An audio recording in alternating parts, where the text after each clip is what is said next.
I was halfway through my second double shift when my phone buzzed. One new message. Walking builds character. Start walking. Mom. Then another. You've never been worth gas money. Dad.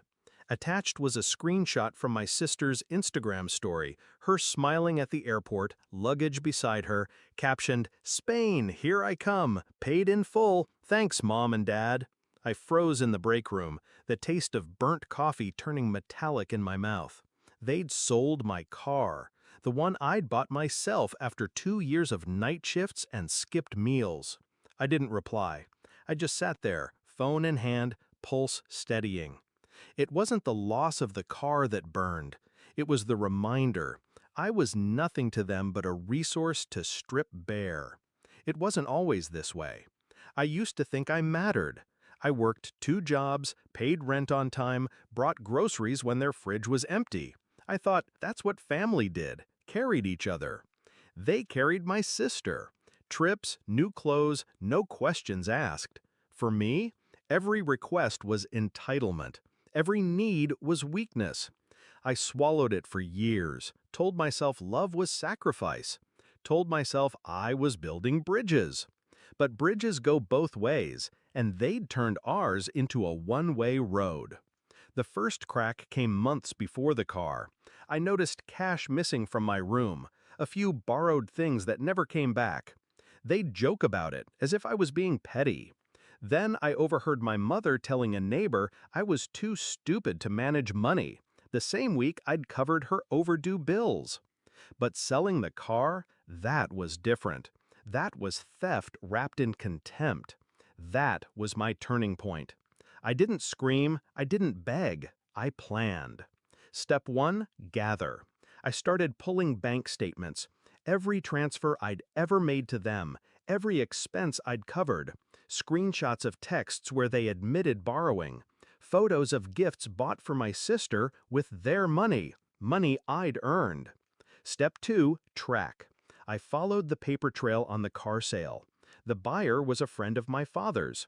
I got a copy of the sale receipt through a mutual contact.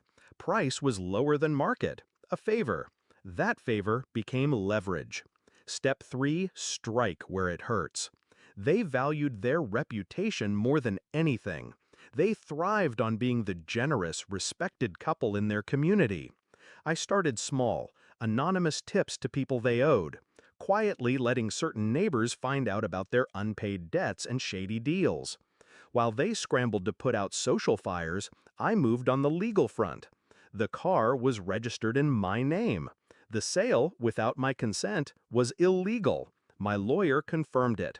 We filed for recovery of assets, not just the car, but damages. They didn't see it coming. They thought I'd sulk, maybe block them for a while. They didn't understand that silence from me was the sound of the ground shifting under them. 3 months in, their accounts were bleeding from lawyer fees. 4 months, and my father's friend, the car buyer, turned on them to save himself, giving us written proof they'd orchestrated the sale knowing it was stolen property.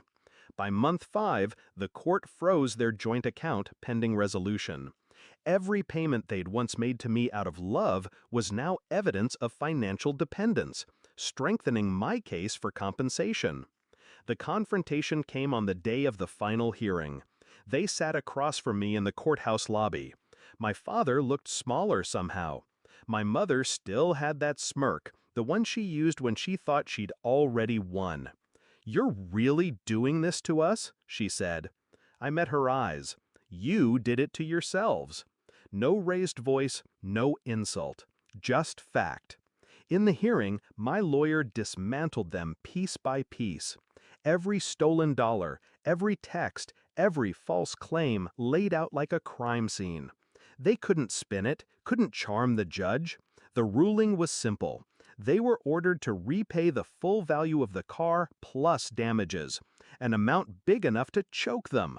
The repayment plan would stretch years, garnished wages, court oversight. But I wasn't done. A week later, I executed the last step. Remember the friend who bought my car? I'd already arranged a separate buyback through him once the case was settled. The car was waiting for me, keys in hand. I drove it to their house, parked right out front. They came to the door. My mother's face went pale. My father stepped forward. "This is harassment," he growled. I tossed a manila envelope on the porch, copies of the repayment schedule. "This isn't harassment," I said, calm as ever. "It's a reminder. Every time you send me a payment, you'll remember that you tried to take from me, and you failed." I slid into the driver's seat, started the engine, and pulled away without looking back. I still work double shifts sometimes, not because I have to, because I want to. Because every hour I earn is mine, untouched by their greed.